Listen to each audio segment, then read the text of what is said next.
লীলামা, এসো।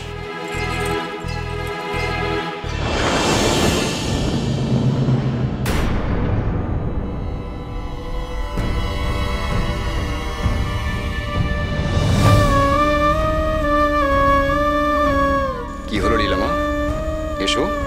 বাবা, কাল রাতে আমি যা বলেছি সব মিথ্যে বলেছি। এই কাজ আমি করেছি।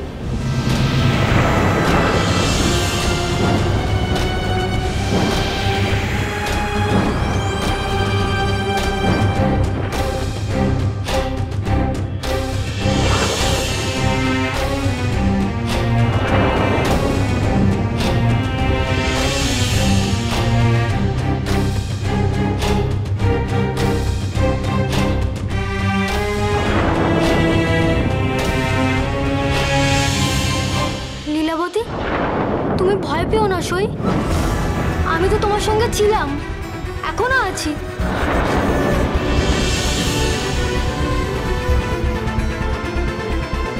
রাজকুমারী লীলাবতী তো শুধু মিথ্যে কথা বলার জন্য অপরাধী নয় রাজামশাই, সে তো চোর। হ্যাঁ, চোর। রাজার মেয়ে কিনা রাজপরিবারের পশু সম্পদ চুরি করেছে। ও তো নিজেই বল, ওই রাজবাড়ির আশ্রিত ওই ছোট লোক ছোকরার সাথে মিলে ওই ছাগলগুলোকে ভাগিয়ে দিয়েছে। আর তার চেয়েও বড় কথা, এই রাজপরিবারের মহাপুজোতে বিঘ্ন ঘটিয়ে ও রাজপুত্রদের ওপর ঘোর অমঙ্গল টেনে এনেছে। আপনি তো রাজা, এর বিহিত তো আপনাকেই করতে হবে। করুন, করুন, বিচার করুন। আমরা সবাই এখানে শুনতে চাই, কি বিচার আপনার মেয়ের প্রতি আপনার?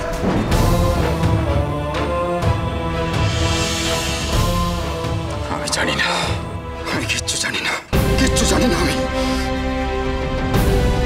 বাবা, আর একটাও কথা বলবে না তুমি লীলাবতী, একটাও না।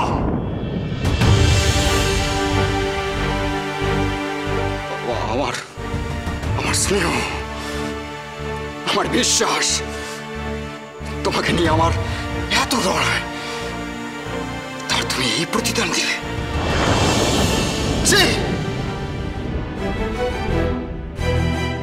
এত নিচে নেমে গেছো তুমি, নিজের অন্যায়কে লুকাতে, নিজেকে বাঁচাতে তুমি অবলীলায় মিথ্যে বলে দিলে আমাকে। লীলাবতী নিজেকে বাঁচানোর জন্য মিথ্যে কথা বলেনি রাজামশাই, আমাকে আর আমার মাকে বাঁচাতে মিথ্যে কথা বলেছে।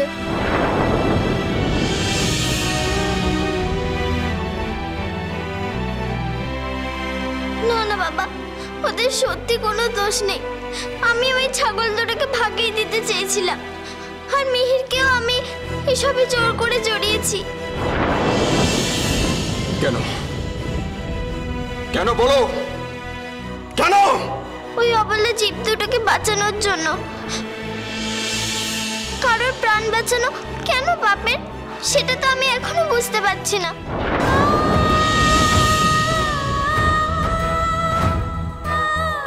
ওই ছাগলগুলো তো ওদের মায়ের জন্য কাঁদছিল, মাকে ডাকছিল, তাই তো আমি ওদের মায়ের কাছে যেতে দিয়েছি।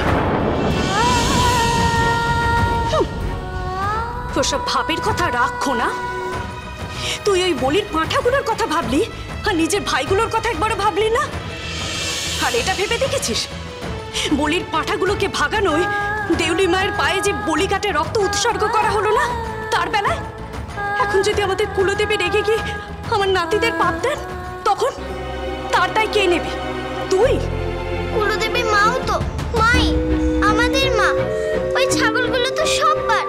কোনো মা কখনো এক সন্তানের ভালোর জন্য আর এক সন্তানের রক্ত নিয়ে তুষ্ট হতে পারেন না।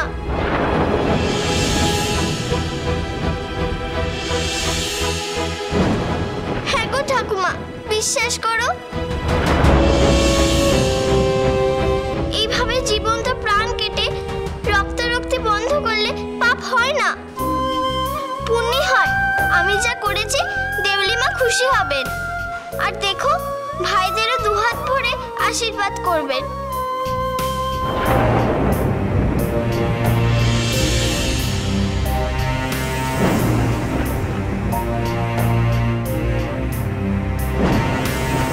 আমার কাহিনী, সোম থেকে শনি সন্ধ্যে 7:30টায়, আকাশ 8-এ।